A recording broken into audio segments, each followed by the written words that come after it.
Essa aula é sobre alguns conceitos básicos de metodologia científica, né? Então, metodologia científica é, na verdade, o mais importante que existe dentro da ciência.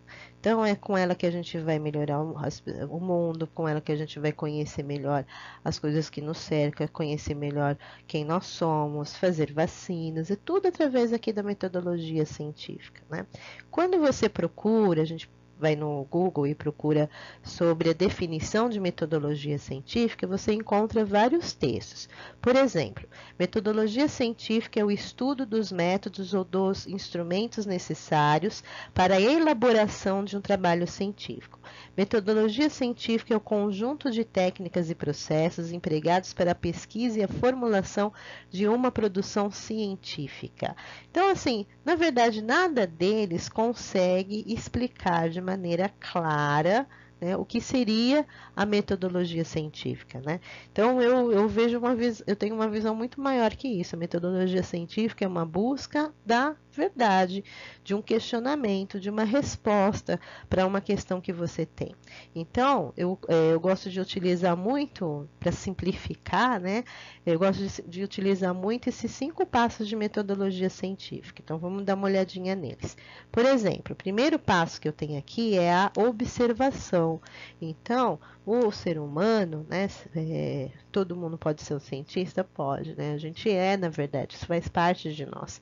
Então, a gente observa o mundo. Então, nós observamos a natureza, nós observamos o nosso cachorrinho em casa, nosso gatinho, os nossos animais em casa, nós observamos os seres humanos, observamos as pessoas, observamos os pássaros, né? Observamos tudo. Então, essa é a primeira coisa que a gente faz, a gente observa. E através dessa observação que começam a vir os questionamentos. Então, depois que a gente observa, que a gente começa a questionar as coisas, né? Ah, por que será que o meu cachorrinho ele está tendo esse comportamento? Por que será que aquela pessoa falou aquilo para mim, né? Oh, por que será que essa árvore tem essa frondosa tão verde? Por que a outra planta é mais vermelha? Então a gente questiona, né? Nós questionamos. Sempre tem a observação em primeiro lugar. Primeiro observamos, depois questionamos. Depois disso, o que faz? Para a gente poder explicar, muitas vezes a gente para no questionamento, não vai buscar respostas, né? O cientista não, ele não para nessa questão, ele quer responder isso, né? De alguma maneira ele quer responder. E aí, onde é que a gente vai? A gente vai para o terceiro passo, a gente continua, né? Depois do questionamento, eu vou o quê? Elaborar uma experimentação. Vou pegar materiais e métodos e elaborar esse experimento. O que eu posso fazer, né? Para responder esse questionamento que eu tenho aqui, essa questão que eu fiz. Então, que tipo de experimento que eu vou fazer? Né? Depois, quando eu tenho esses dados coletados, eu vou ter esses resultados. São todos os dados que eu consegui extrair da experimentação aqui que eu fiz. E depois, com esses resultados, o que vai acontecer? Eu vou concluir, tentar responder exatamente o que? O meu questionamento aqui. Então, é a minha conclusão. Como é que eu vou interpretar os dados que eu tive, né? Então, às vezes a gente tem alguns problemas. Por exemplo, às vezes a metodologia está errada, materiais e métodos eu fiz de uma maneira errada, que não foi para responder, então eu tenho que retornar lá e refazer, porque pode estar alguma errada. Ou alguém vai ler e fala assim, olha, você não fez muito de maneira clara, não é bem assim que as coisas podem funcionar. Então, assim, mas no geral, o que eu tenho é exatamente isso aqui, são esses 5 passos aqui, a maneira mais fácil da gente entender como é que a ciência funciona. Então, eu gosto de usar, principalmente no ensino fundamental, uma mão, né? Então, é assim, uma mão. Por isso que eu gosto de usar os 5 passos, porque é mais fácil de memorizar isso. Então, cada dedinho vai ter o quê? Cada dedo vai ter um passo da metodologia científica. Então, primeiro é a observação. Então, olha só. Primeiro, eu vou observar. Então, eu observo que eu coloquei só um exemplo para a gente ter uma ideia. Então, eu estou observando que essa árvore aqui, ela tem folhas verdes, né? Nossa, todas essas árvores têm folhas verdes. E aí, o que eu vou fazer? Meu segundo, né, raciocínio, processo mental, qual é? Questionar por que é que essas folhas são verdes, né, e não são de outra cor. O que será que está acontecendo? Por que será que é verde, né? E aí, eu vou para o terceiro passo, eu vou querer, né, como cientista, eu vou querer buscar essa resposta. Onde é que está essa resposta? Se ninguém já fez, né? Eu posso também fazer com as minhas próprias mãos, que é sempre importante, porque de repente você pode descobrir uma coisa nova, algo diferente que ninguém falou. Então, aqui eu tenho materiais e métodos e experimentação. O que eu vou fazer, então? Vou elaborar, né, uma experimentação. Eu vou pegar essa folha, por exemplo, vou fazer um corte bem fininho, essa é a minha metodologia, né? Materiais e métodos, e vou observar isso no microscópio, porque eu quero descobrir, né, aqui, ó, eu quero descobrir por que ela é verde.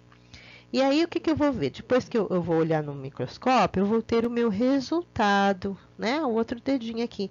Quais são os resultados? Quando eu olhar no microscópio, é exatamente isso daqui que eu vou ver. Eu vou ver essas células aqui da folha, cheia dessas bolinhas aqui, ó, verdes, né? Todas verdes, que um dia um cientista colocou o nome de cloroplasto, né? Então, nós sabemos hoje que as folhas são verdes porque existem pigmentos verdes nesses cloroplastos, né? E aí, o que vai acontecer? Depois disso, eu vou para conclusões. E aí, eu vou concluir os meus questionamentos, né? E vou começar o quê? Vou escrever sobre isso. É assim que o cientista trabalha.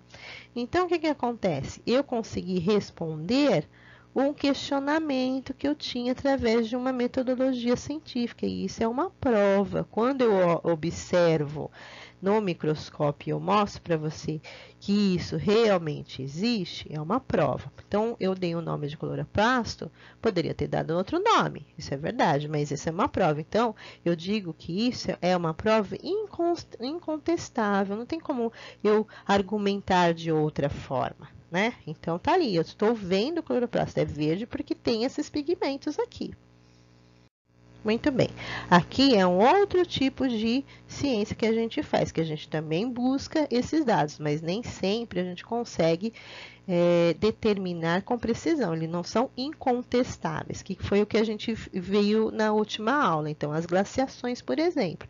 Então, assim, eu tive essas glaciações, bom, todos os dados mostram que elas realmente ocorreram. Essas glaciações que ocorreram, eu tenho inúmeros dados de diferentes áreas mostrando que isso é uma verdade, que essas glaciações ocorreram. Agora, por que elas ocorreram é que a gente não tem certeza. É diferente do que aconteceu nessa pesquisa, na pesquisa anterior. Quando eu pego uma folhinha, olho no microscópio, eu estou mostrando, é incontestável, é uma verdade absoluta. Não tem como você dizer que ela é verde por causa de outra coisa. Não, ela é verde porque realmente são esses cloroplastos que são verdes. Então, é uma prova incontestável. Aqui não tem como, né? Por quê? Porque a gente está trabalhando com um período geológico, né? Eu tenho inúmeros dados, então eu vou elaborar hipóteses. E aí existem muitas hipóteses. Eu posso dizer que essas glaciações ocorreram porque por causa de ciclos, onde a radiação chega de forma diferente em cada hemisfério. Eu posso dizer que é geometria do fundo oceânico, eu posso dizer distribuição e o tamanho dos continentes, eu posso dizer que é o dióxido de carbono que acumula na atmosfera e que provoca essas mudanças climáticas, eu posso dizer que são fatores biológicos, Bloom de inúmeros, uma quantidade muito grande de micro-organismos que podem exalar, podem modificar a atmosfera. Então, assim, eu tenho inúmeras teorias, possivelmente uma combinação delas seria mais interessante, mas eu tenho inúmeras teorias, só que são hipóteses. Não tem como a gente ter certeza por que ocorreu, quais foram os motivos. Talvez cada glaciação tenha o seu motivo? Tem, pode ser que cada glaciação tenha tido o seu motivo. Então, isso não é uma verdade absoluta, não é uma prova incontestável. Por isso que os cientistas tentam o que? Argumentar e chegar a uma verdade. Né? Então, o cientista faz isso, ele tenta chegar a uma verdade, porque ele quer a resposta para aquilo. Sempre temos a resposta? Não. Nem sempre temos essa resposta. Muitas vezes a gente não tem essa resposta concreta como foi no anterior. Eu pego a folhinha e coloco. Ou eu pego uma célula do nosso corpo e coloco no microscópio e provo para você como células são do nosso corpo. Então, isso é incontestável, você está vendo. Temos um equipamento, graças a Deus, que mostra isso pra gente, não é? Então, algumas coisas não, algumas coisas a gente não consegue. Então, é assim que a gente vai movimentando a ciência, tá bom? E isso, para quem é o pessoal que comenta, né, que a ciência ela é contra Deus, isso não é verdade, né? O cientista ele busca informações precisas, busca respostas. E a ciência ela não é contra Deus, né? Tudo que a gente fala na ciência, inclusive, ela pode colaborar para a existência de Deus e não o contrário disso. Tá? Aí é uma questão de escolha você acreditar ou não acreditar em Deus.